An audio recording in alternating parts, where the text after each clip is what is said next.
just might it at a good price. But not to worry about us, we've already been caught. have you seen any Delicate sauce. Delicious. And can you answer our question?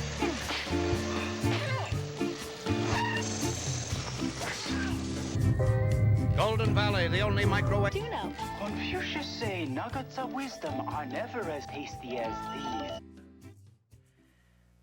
So we had 6 weeks of shooting in Pittsburgh and the surrounding area. We did all of these various types of scenes and so forth. It is interesting. I did notice though, when it's kind of like the Army.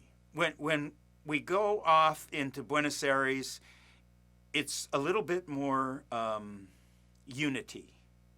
When you come back to the U.S., even though maybe some of us aren't even from Pittsburgh, but this was 9 years after I was in Pittsburgh doing the play with Jose Ferrer that I talked to you about.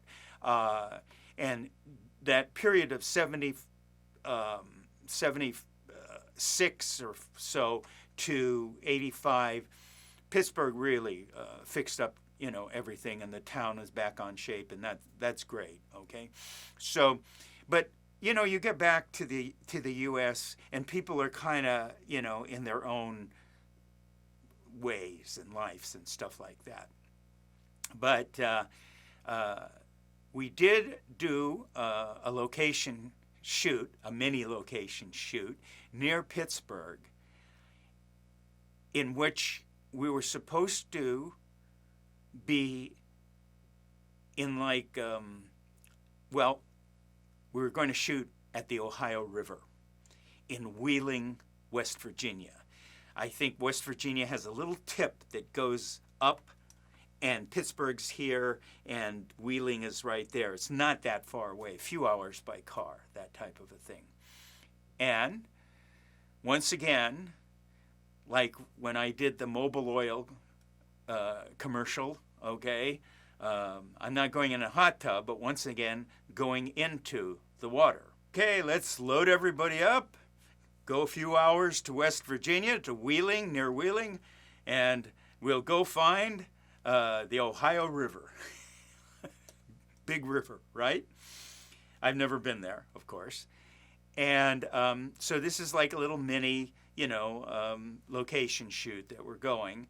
And the Japanese managers, executives, are supposed to be taking a morning bath at sunrise or some kind of a thing like that. Again, I can't swim.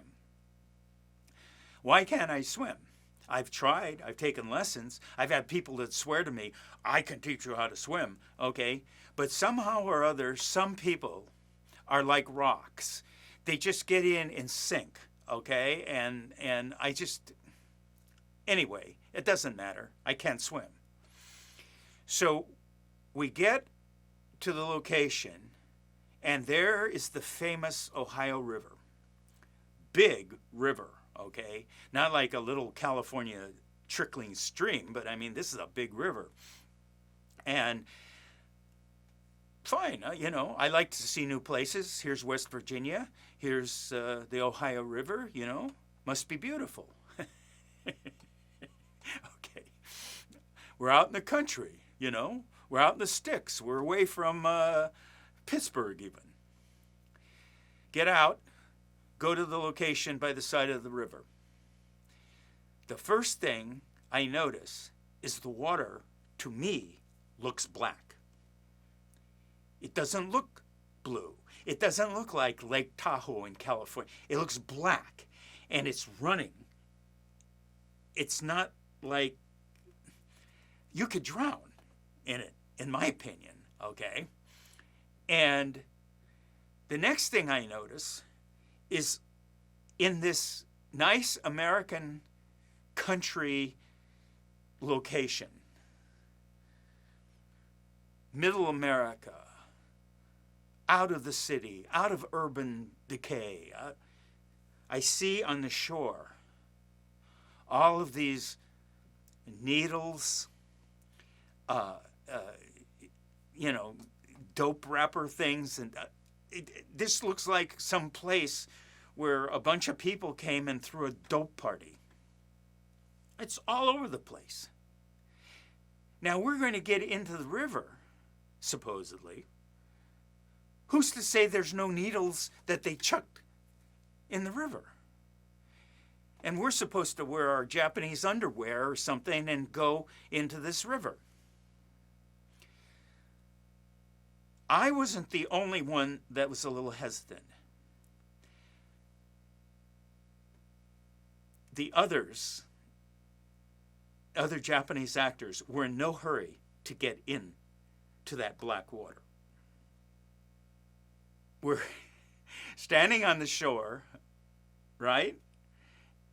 And it's pointed out to us, this is where you're going to go in, to the Ohio River.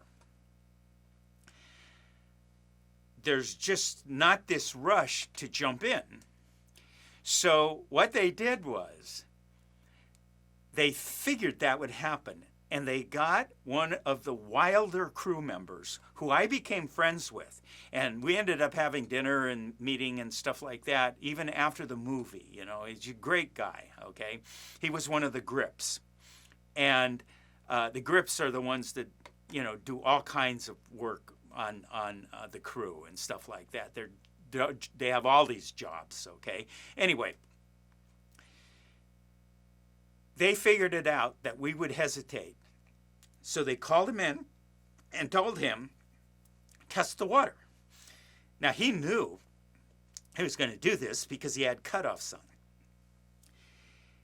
In fact, this is the same crew guy who was on the floor of the crew bus when they were coming from location to the hotel that I told you about, that was laying on the floor chugging a bottle, okay, in his mouth. Okay.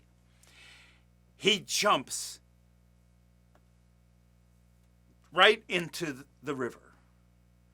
And we're looking at him, and he jumps and he lands on his butt in the river, and, you know, kind of, what do you call it, when you dive with the seat of your pants? He just jumps in, and he's in there, and he's going like this and telling us, oh, the water's fine, the water's great. It's all a setup, right? The water's fine, the water's great, it's fine, you know. And then he walks out.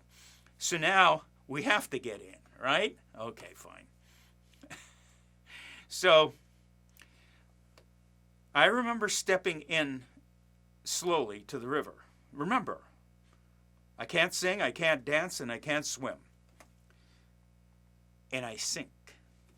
Not totally, but there's, what do you call it? Silt, soft. It's not a solid ground. You sink into it. And if you lose your balance, you can go like that, right? And I'm walking out like, you know, a little robot with a hernia or something. I'm just, you know, going out like that. Oh, farther out, deeper. They wanted us to go deeper and deeper and deeper. How do I know there's not a holder? How do I know that I'm not going to step on a needle? And here is the frosting on the cake. I'm out there, and I see wood floating down the river. What looked to me is this looks like black water. And there's like oil or some kind of a thing on the surface. Sewage. I see a sewage floating down the river.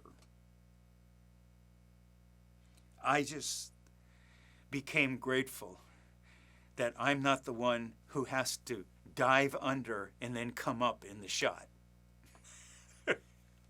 Anyhow, we ended up getting that shot. None of us were all too happy about it, but that's all right. You just suck it up and do the best you can. And there was a great rush to get out of that river and get hosed down right away.